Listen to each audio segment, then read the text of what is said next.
So, welcome along, guys. It's such a pleasure to be able to speak to the two of you today. And I want to start off just by saying, you've decided to really dive into some very personal struggles here. We're talking ministry burnout, childhood trauma.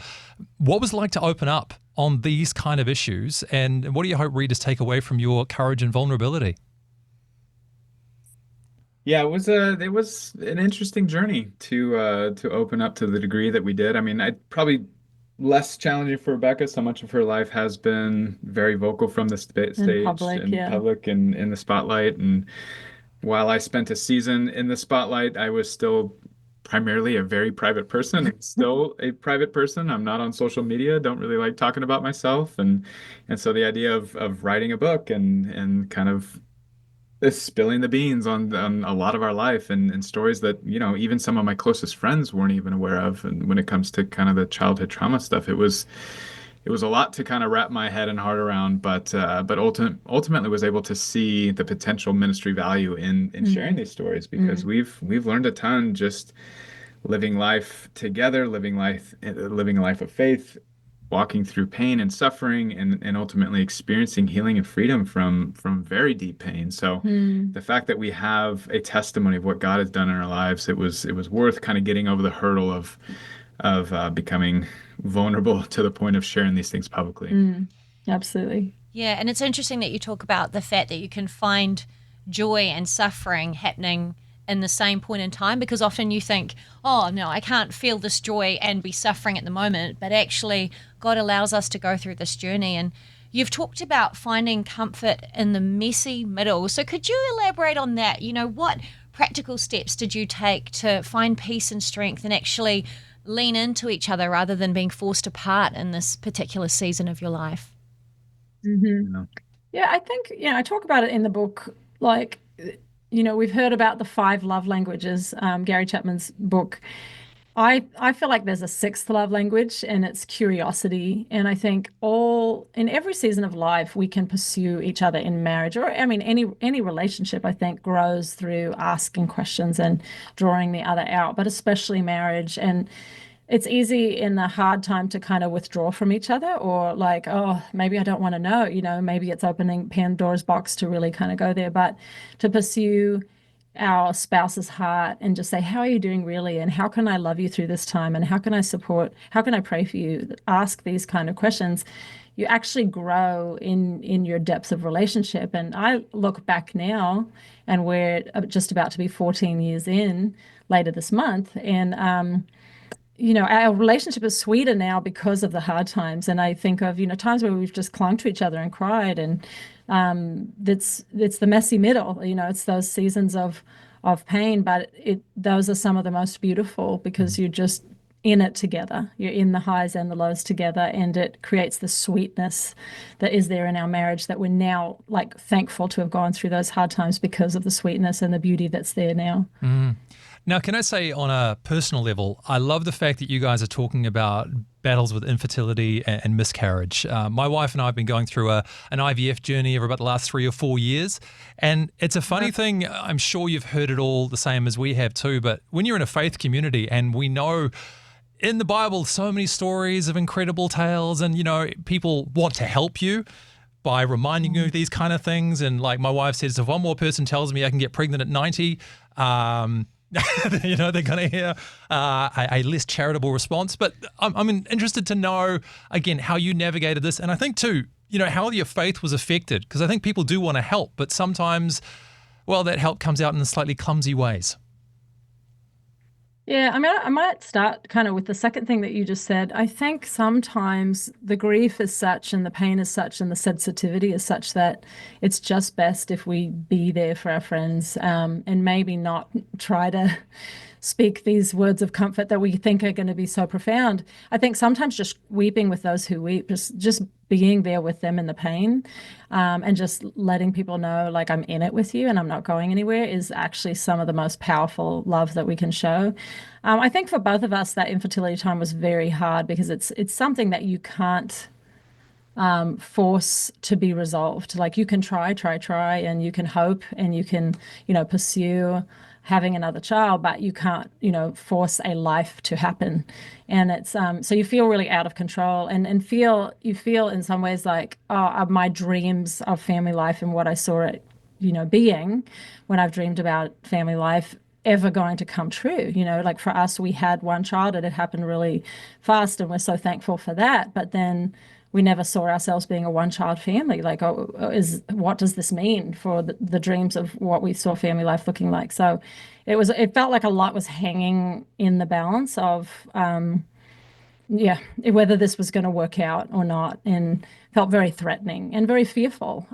So I think inviting people into that pain, being in church, having mentors, being really honest about what we were going through, I think with each other and others was really helpful, and really going to God about it. Like I think of David in the Psalms, he was so brutally honest with God about everything that he was feeling, and God can handle it, but the best thing is that we go to him and not move away from him. And I hope people hear that in the book, that like, stick it out with God, stick it out in your marriage, even through the hard times, because it's worth it. Yeah, and that's so key, right? Like, marriage isn't easy. I can't speak to infertility struggles, but I can speak to having been with my husband for 15 years. We've been married for 15, together for 18. We got 2 young daughters, and it's not easy. And we don't have quite the struggles of being in a world public eye like yourselves. But, there are times where you're like, God, this is actually really hard. The things that brought you together in the first place. And I imagine for you guys are both from very different musical backgrounds. That can be something that brings you together to start with, but then other things can kind of push you apart. So how have you guys navigated married life and kept things fun and interesting, kept the spark going, but also being really real in the process? Can I say I just love the look between the two of you just now? When people aren't going to be able to necessarily see that on the radio if they're listening, but the look between the two of you was priceless. So please. So I'm answering. It was a look of, I'll let you handle that one. Oh man, I think just trying. You're right. Marriage is hard. Family life is hard. There's a lot of struggles, but there's beauty in the struggle. And I think it's the thing that we're actually promised in life is suffering. We're not promised a perfect life. We're not promised a perfect marriage. We're not promised really joy of any. I mean, we're just not promised perfection. So there's going to be a lot of humanity in the mix, and humanity leads to strife and conflict and all of these things. But there's a unique opportunity in the midst of suffering, in the midst of conflict, to learn, to grow, to humble yourself, to allow your spouse to kind of chip away at those rough edges, and honestly trying to remain lighthearted in the midst of it, and not carrying the weight of this struggle and suffering, and just realizing, hey, I'm not perfect, you're not perfect, we don't have a perfect family. Let's just try and remain positive in the midst of this. And honestly, I think it's trying to do as much as we can as a family is really kind of been the secret, or at least the commitment of our little family. Yeah. And I think that has offered so much joy to both Rebecca and I, and seeing the joy of our kids being able to experience traveling to these different places. I mean, it would, could be an easy decision just to hire a nanny and leave them at home, but we've made the decision to do this thing together, and it was a very intentional decision when we were feeling called back into the public eye and back into ministry, that we weren't going to be doing it just Rebecca and I, we're going to be doing it as a family. And I feel like that, the heart of that too, of just being together, enjoying the togetherness, that can be for every family. Not every family is going to be traveling in ministry like us, or called to that, but just, going to the beach together, going to the water, just like experiencing, the joy of God's creation, going on a bike ride, like playing with your kids, just engaging with them in these simple ways. I think those in any season of life can bring joy, but especially in hard times, if we just kind of have that playfulness that Cubbie's talking about in our togetherness as family, it just enriches your lives together. And a playfulness amongst us in marriage too. Having a sense of humor part is a good thing. Yeah. All right. Well, then last question from us, and playfulness in mind. You've already had one film kind of based on your broader family experience. So hypothetically, if they turn this into a movie as well somehow, who's going to play you in the movie? This is the number one thing you need to get set. You've already had one person play you in a film already, Rebecca. So now you can either take the same actress or maybe find somebody else. Or who's going to play you, Cubbie? You have any ideas who might make a good Cubbie in a movie? Yeah, who's hot enough to be this man? It's not going to be easy. It's going to be tough. Very difficult. Yeah, Brad Pitt's, probably aging out in this role. But no, Kira Lee Berger that played me in the movie, she would do a great job again if we ever did another movie where she had to play an older, version of me as she ages up. Yeah, she did great. And I mean, it was like looking at myself, in Unsung Hero. It was crazy. Yeah. Awesome. Well, thank you so much for spending a bit of time with us. The most important question of all is, where can people get a copy of Lasting Ever? Wherever your Christian books are sold. That's probably the most broad answer. Local Christian bookstore if you can swing it. But yes, online, absolutely, you can go easy on that too. And there's Kindle version, but then there's also Audible. Yeah. You can listen to it as well if you don't want to read the actual book.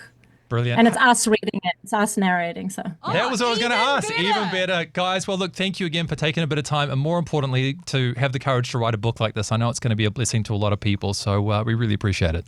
Yeah, thank you so much for your time. Thanks for having us. Thank you. Thank you, God guys. bless you. Amazing. I hope you enjoyed that as much as we did. Yeah, don't forget to like and subscribe and turn your notifications on so you don't miss the next video. We'll see you in the next one.